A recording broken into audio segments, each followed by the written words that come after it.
आज हम प्रयोगशाला परिचायक एवं सहायक शिक्षक विज्ञान के लिए महत्वपूर्ण टॉपिक विद्युत धारा एवं परिपथ के टॉपिक को पढ़ने वाले हैं, जो आपके विभिन्न एग्जाम में आए हुए महत्वपूर्ण प्रश्नों को पढ़ने वाले हैं। तो दिया गया है, फर्स्ट प्रश्न है, बल्ब के फूटने से जोर से आवाज होती है, ऐसा इसलिए क्यों होता है बताना है। ठीक है, दिया गया है ऑप्शन, बल्ब के बाहर की वायु अंदर निर्वात में एकाएक घुसती है, बल्ब के अंदर वायु एकाएक घुसती है, बल्ब के अंदर के फिलामेंट के फटने से तेज आवाज होती है, उपयुक्त में से कोई नहीं होती। तो इनका सही आंसर क्या होगा?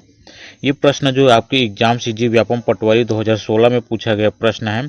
तो इसका सही आंसर होगा आपका ऑप्शन ए होगा, बल्ब के बाहर की वायु अंदर निर्वात में एकाएक घुसती है। बल्ब के टूटने पर निर्वात को भरने के लिए जो है वायु तेजी से बल्ब के अंदर जाने लगती है, जिससे क्या होता है, वायु की तेजी से अंदर जाने के कारण उत्पन्न ध्वनि ही हमें क्या, धमाके जैसी आवाज के रूप में सुनाई पड़ती है। ठीक है, नेक्स्ट है प्रश्न क्रमांक है 2, प्रत्यावर्ती धारा को दिष्ट धारा में परिवर्तित करने वाली युक्ति को कहते हैं, क्या कहते हैं बताना। दिया गया है ऑप्शन है, इन्वर्टर, ट्रांसमीटर, ट्रांसफार्मर, रेक्टिफायर।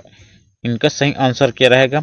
ये प्रश्न जो CGPSC प्री 2008 में पूछा गया प्रश्न है। तो इनका सही आंसर रहेगा आपका ऑप्शन डी रहेगा, रेक्टिफायर कहा जाता है। प्रत्यावर्ती धारा को दिष्ट धारा में परिवर्तित करने वाली युक्ति को रेक्टिफायर कहा जाता है।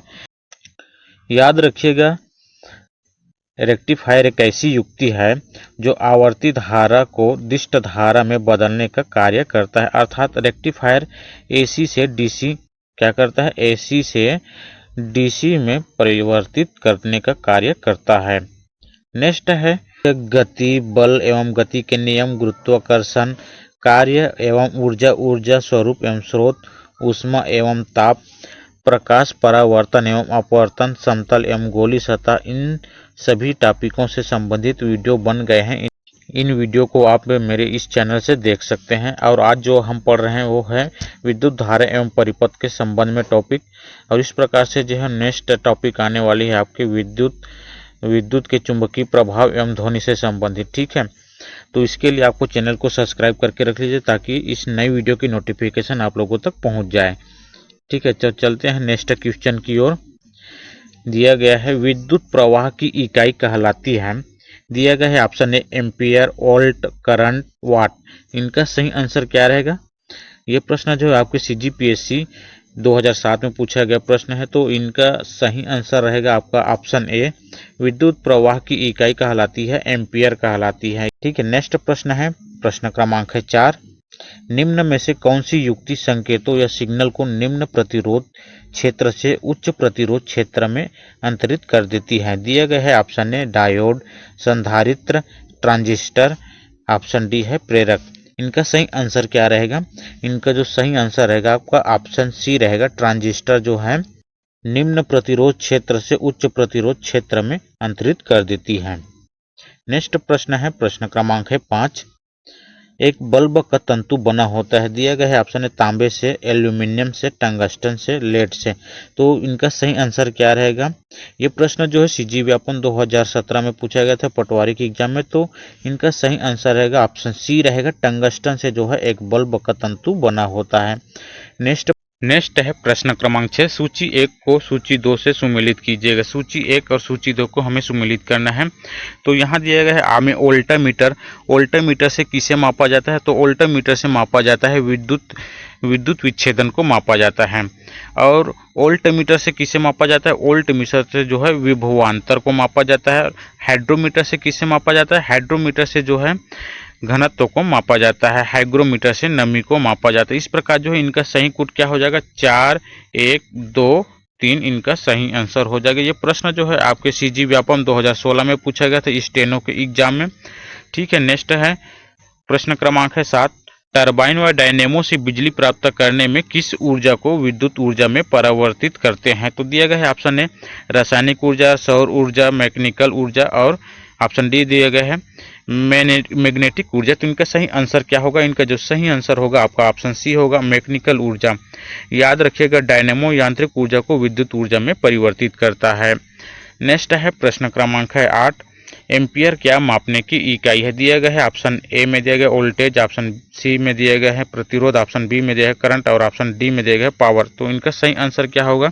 इनका जो सही आंसर होगा ऑप्शन बी होगा, करंट या विद्युत धारा को मापने के लिए एम्पियर का उपयोग करते हैं। ये प्रश्न जो है CGPSC प्री 2005 में पूछा गया प्रश्न है। नेक्स्ट है प्रश्न क्रमांक है 9, निम्न में से कौन एक अर्धचालक है? बताना दिया गया है option A phosphorus, option B लकड़ी, option C silicon, option D दिया गया है ग्लास। तो इनका सही आंसर क्या होगा? इनका जो सही आंसर होगा ऑप्शन सी होगा, सिलिकॉन ये एक अर्धचालक है। ठीक है, याद रखिएगा एक अर्धचालक में विद्युत चालन इलेक्ट्रॉन एवं होल्स के द्वारा होता है। नेक्स्ट है प्रश्न क्रमांक है 10, सूची 1 और सूची 2 को सुमेलित कीजिएगा। सूची 1 और सूची 2 को हमें सुमेलित करना है। तो ये क्यूसेक के द्वारा किसे मापा जाता है? तो क्यूसेक के द्वारा मापा जाता है प्रवाहता की दर क्यूसेक के माध्यम से, और बाइट्स के माध्यम से जो है कंप्यूटर मेमोरी के मापा जाता है। और कंप्यूटर मेमोरी को बाइट्स, बीट और केबी, एमबी, इससे सब ये इनके मापक है। और विस्कासिता से जो है किसे मापा जाता है? तो विस्कासिता से पास्कल सेकंड को मापा जाता है, और वैद्युत आवेश के माध्यम से कूलाम को मापा जाता है। तो इस प्रकार जो इनका सही कूट क्या हो जाएगा? 3, 4, 1, 2 इनका सही कूट हो जाएगा। ये प्रश्न जो आपके CG व्यापम में पूछा गया प्रश्न है, 2016 में पूछा गया था ये प्रश्न। नेक्स्ट है प्रश्न क्रमांक 11, किसी चुंबकीय क्षेत्र में जब कुंडली को घुमाते हैं तो कुंडली में प्रेरित धारा पैदा होती है। तो इस सिद्धांत का उपयोग जो है किया जाता है, बताना किसमें किया जाता है? विद्युत चुंबन बनाने के लिए, वैद्युत मोटर बनाने के लिए, वैद्युत जनरेटर बनाने के लिए, वैद्युत वाट मापी बनाने के लिए। तो इनका सही आंसर क्या होगा? इनका जो सही आंसर होगा आपका ऑप्शन बी होगा, वैद्युत मोटर बनाने के लिए जो है इस सिद्धांत का उपयोग किया जाता है। याद रखिएगा यदि पंखा में वाइंडिंग किया होता है ना, वाइंडिंग, इसी वाइंडिंग में जब विद्युत धारा प्रवाहित किए जाते हैं तो इसी वाइंडिंग के माध्यम से जो है पंखा घूमने लगता है। नेक्स्ट है प्रश्न क्रमांक है 12, घरेलू विद्युत सप्लाई के दौरान काले रंग का आवरण युक्त तार का उपयोग किया जाता है। तो क्यों किया जाता है इसको बताना है। ऑप्शन ए दिया गया है विद्युतमय तार के लिए, भू तार के लिए, उदासीन तार के लिए, फ्यूज तार के लिए, और ऑप्शन ई में दिया गया इनमें से कोई नहीं। तो इनका सही आंसर क्या होगा? इनका जो सही आंसर होगा आपका ऑप्शन सी होगा, उदासीन तार के लिए। उदासीन तार वह तार होता है जो उपकरण से धारा वापस ले जाती है। यह जो है आमतौर पर काले या भूरे रंग के होते हैं। ये प्रश्न जो है आपके CGPSC में पूछा गया था 2014 में। नेक्स्ट है प्रश्न क्रमांक 13, विद्युत धारा से लगी आग को बुझाने के लिए जल का प्रयोग नहीं किया जा सकता। क्यों नहीं किया जा सकता बताना है। इसमें दिया गया ऑप्शन, विशेष इलेक्ट्रोक्यूजन हो सकता है, उससे जल अपघटन हो सकता है, उससे विद्युत अपघटन हो सकता है, उससे तारों में खराबी आ सकती है। तो इनका सही आंसर क्या हो जाएगा? इनका जो सही आंसर हो जाएगा ऑप्शन ए हो जाएगा, उससे इलेक्ट्रोक्यूजन हो सकता है। इलेक्ट्रोक्यूजन का अर्थ क्या होता है? बिजली के झटके से मरना या गंभीर रूप से घायल हो जाना, इसको क्या कहा जाता है? इलेक्ट्रोक्यूजन कहा जाता है। नेक्स्ट है प्रश्न क्रमांक 14, निम्नलिखित कथनों पर विचार कीजिएगा। सही कथन है, बताना है। साधारण बल्ब में वैद्युत ऊर्जा की केवल 5% से 10% प्रकाश ऊर्जा में परिवर्तित होती है। दूसरा है कथन, बल्ब का फिलामेंट टंगस्टन का बना होता है जिसका गलनांक निम्न होता है। तीसरा कथन, माइका विद्युत का एक अच्छा कुचालक है या विद्युत रोधी है। चौथा कथन है 25 वाट, 40 वाट, 60 वाट एवं 100 वाट के चारों बल्बों में से 100 वाट वाले बल्ब का प्रतिरोध निम्नतम होगा।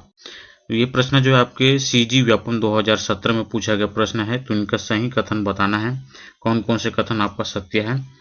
तो देखते हैं इनमें जो है, साधारण बल्बों में वैद्युत ऊर्जा की केवल 5 से 10% प्रकाश ऊर्जा में परिवर्तित होती है, ये कथन आपका सही है। और कथन दूसरा दिया है, बल्ब का फिलामेंट टंगस्टन का बना होता है जिसका गलनांक निम्न होता है, ये कथन आपका गलत हो जाएगा क्योंकि गलनांक उच्च होता है। कथन तीसरा दिया गया है, माइका विद्युत का एक अच्छा कुचालक या विद्युत रोधी है, तो ये कथन अभी आपका सही है, कथन तीसरा। चौथा कथन दिया गया है 25 वाट, 40 वाट, 60 वाट एवं 100 वाट के चार बल्बों में से 100 वाट वाले बल्ब का प्रतिरोध न्यूनतम होता है, तो ये चौथा कथन भी आपका सही है। ठीक इस प्रकार जो है इसका सही आंसर हो जाएगा 1, 3 और 4, आपका चारों 1, 3 और 4 कथन सत्य है। नेक्स्ट है प्रश्न क्रमांक 15, ठोस अवस्था में विद्युत धारा प्रवाहित करने वाला पदार्थ कौन सा है। ऑप्शन है हीरा, आयोडीन, ग्रेफाइट, सोडियम क्लोराइड, तो इनका सही आंसर क्या होगा? इनका हो जाएगा आपका सही answer option D, sodium chloride.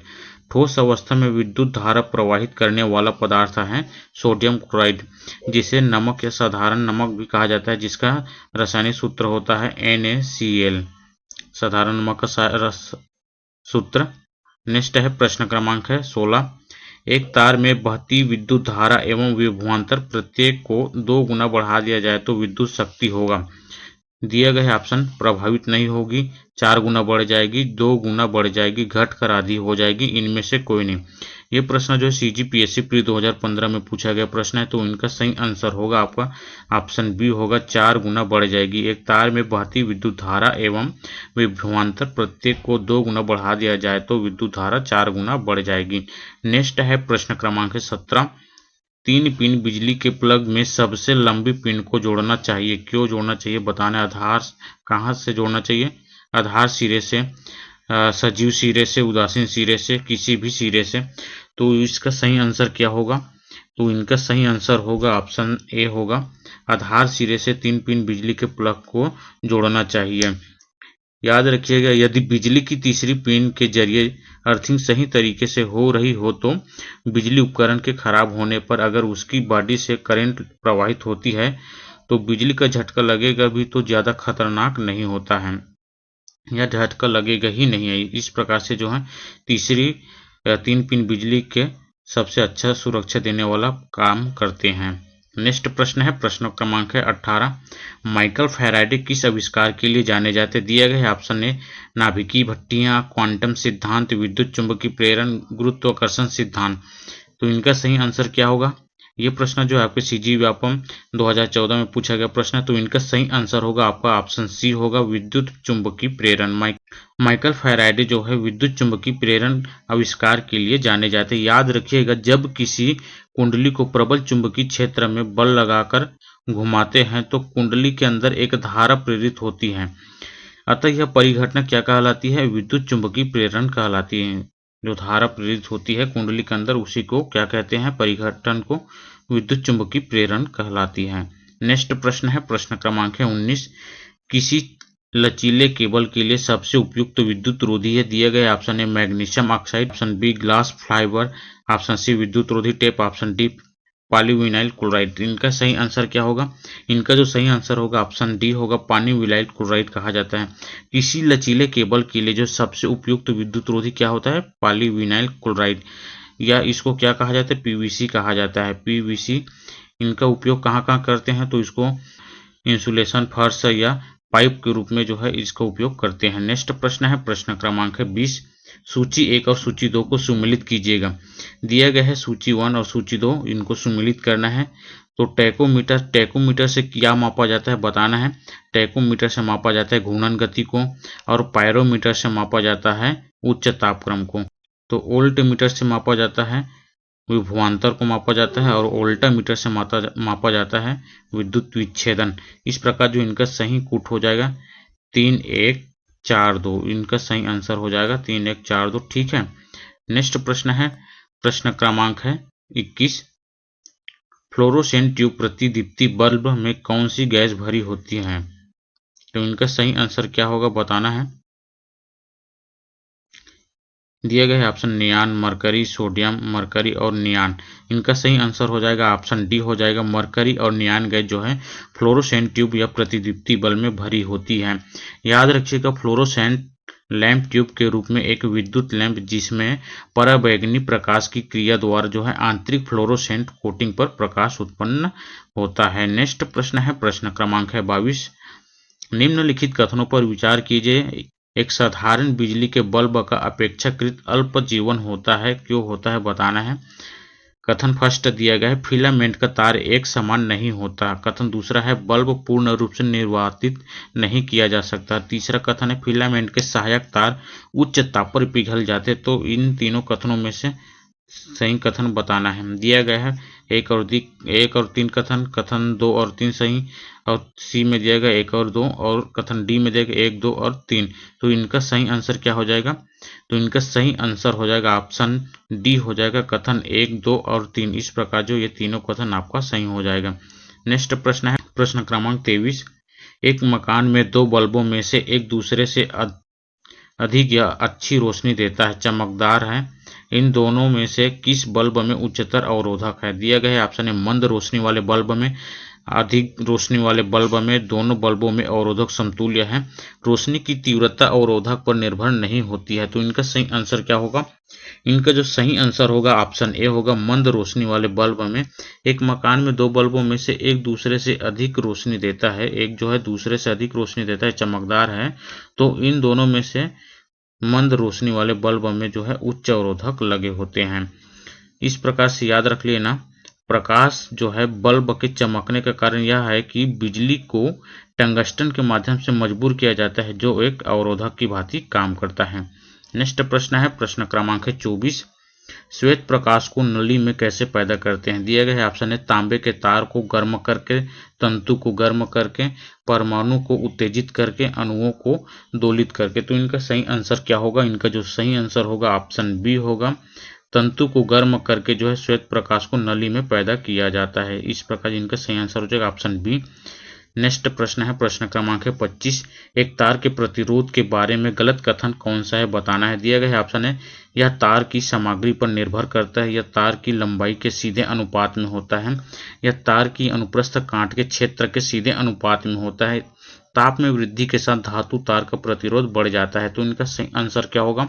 इनका जो सही आंसर हो जाएगा ऑप्शन सी होगा, यह तार की अनुप्रस्थ काट के क्षेत्र के सीधे अनुपात में होता है। एक तार के प्रतिरोध के बारे में ये जो है गलत कथन है। ठीक है, कौन सा? Option C. बाकी कथन ये आपका सही है, ये ए बी और डी ए कथन सही है। ठीक है, इस प्रकार मेरे द्वारा दी गई जानकारी आप लोगों को अच्छा लगा तो चैनल को लाइक शेयर एंड सब्सक्राइब जरूर कीजिएगा।